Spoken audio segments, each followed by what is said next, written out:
बिस्मिल्लाहिर्रहमानिर्रहीम। अस्सलामु अलैकुम दोस्तों, welcome back to our YouTube channel Islam 786।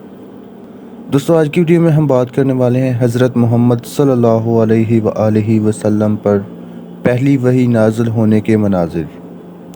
तो चलिए दोस्तों, वीडियो शुरू करते हैं।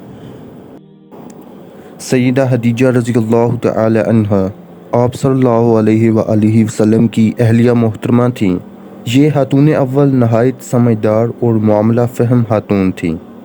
अल्लाह के रसूल को नबूवत मिलने से पहले ये अरसा 15 साल से आपकी ज़ुर्रियत में थीं। जब शादी हुई तो आप सल्लल्लाहु अलैहि वसल्लम की उम्र 25 साल थी। ये अजीम खातून आपके हर दुख सुख की साथी थीं। अल्लाह के रसूल के सर पर गारे हिरा में ताज नबूवत रखा गया तो ये कोई मामूली वाक़या न था। जब जिब्राइल अमीन अलैहिस्सलाम पहली वही लेकर आए तो आप उस वक़्त गारे हिरा में मशगूल इबादत थे। वो आप सल्लल्लाहु अलैहि वसल्लम से कहने लगे, पढ़िए।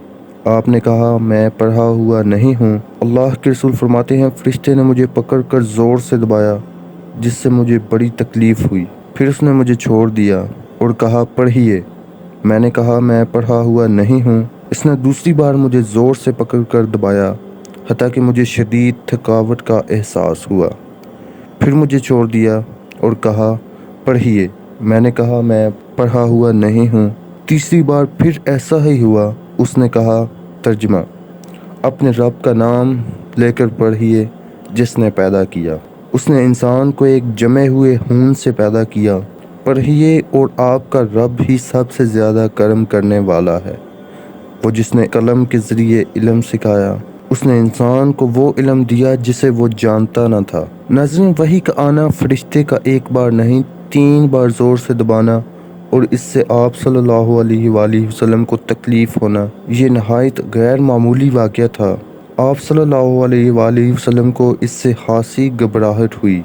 आयशा सदीक़ा रज़ियल्लाहु तआला अन्हा फरमाती हैं कि आप सल्लल्लाहु अलैहि वसल्लम वही की आयत पढ़ते हुए घर को चले तो घबराहट के बाइस आप सल्लल्लाहु अलैहि वसल्लम के शाने लरज़ रहे थे।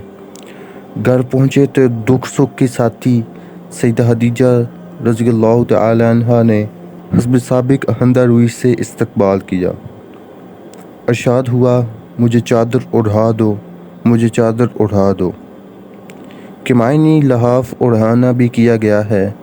मुराद ये है कि आप सल्लल्लाहु अलैहि वसल्लम पर कपकपी तारी थी। चुनांचा सैयदा खदीजा रज़ियल्लाहु तआला अन्हा ने आपको लहाफ या चादर ओढ़ा दी और जब खौफ दूर हुआ तो आपने सैयदा रज़ियल्लाहु तआला अन्हा से फरमाया, खदीजा, मुझे क्या हो गया है? फिर उन्हें पूरा वाक़या सुनाया और फरमाया, दर हकीकत मुझे तो अपनी जान का खतरा पैदा हो गया है। अब सैयदा खदीजा रज़ियल्लाहु तआला अन्हा की दानाई और समझदारी मुलाहिज़ा फरमाइए। इन्होंने आप सल्लल्लाहु अलैहि वसल्लम को बड़े खूबसूरत अल्फाज में तसल्ली दी। कहने लगीं, तर्जमा, हरगिज़ नहीं, अल्लाह की कसम, अल्लाह ताला आपको कभी रुसवा नहीं करेगा, क्योंकि अल्लाह ताला आप जैसी हस्ती को ज़ाया नहीं किया करता। फिर आप सल्लल्लाहु अलैहि वसल्लम की आला सिफ़ात का तज़किरा किया। आपके उम्दा अखलाक की गवाही दी कि आप तो रिश्ते जोड़ते हैं, हमेशा सच बोलते हैं, आजिज़ लोगों के बोझ उठाते हैं, फ़कीरों और नादारों को कमा कर देते हैं, मेहमान नवाजी करते हैं और नागहानी आफ़ात में मुतासरीन की मदद करते हैं। क़ारीन किराम, ज़रा इस पर गौर करें कि रिश्तों को आपस में मिलाना और जोड़ना कितना उम्दा काम है। सच बोलना, लोगों का बोझ उठाना, मेहमान नवाजी करना, लोगों की आफ़ात में मदद करना, तमाम के तमाम उम्दा और आला अखलाक हैं। याद रखिए कि आपके बदतरीन दुश्मनों ने भी आपको कभी बददियानत या झूठा नहीं कहा। मक्का मुकर्रमा में लोग आपको नाम से कम और सिफ़ात से ज़्यादा जानते थे। वो आपको सादिक और अमीन के लक़ब से जानते, पहचानते और पुकारते थे। कहते थे, सादिक आ गया, अमीन आ गया। इसीलिए काफ़िरों ने अताए नबूवत के बाद भी आपको बराह रास्त झूठा नहीं कहा। قرآن کریم نے اس کی شہادت یوں دی، ترجمہ: یقیناً یہ آپ کو نہیں جھٹلاتے مگر یہ ظالم اللہ کی آیات کا انکار کرتے ہیں۔ ناظرین، آج کے لیے بس اتنا ہی۔ مزید اسلامک ویڈیوز کے لیے ہمارے چینل اسلام 786 کو سبسکرائب کریں اور ساتھ میں لگی بیل آئیکن کو لازمی پریس کریں تاکہ ہماری ہر نئی آنے والی ویڈیو آپ تک بآسانی پہنچتی رہے۔ شکریہ۔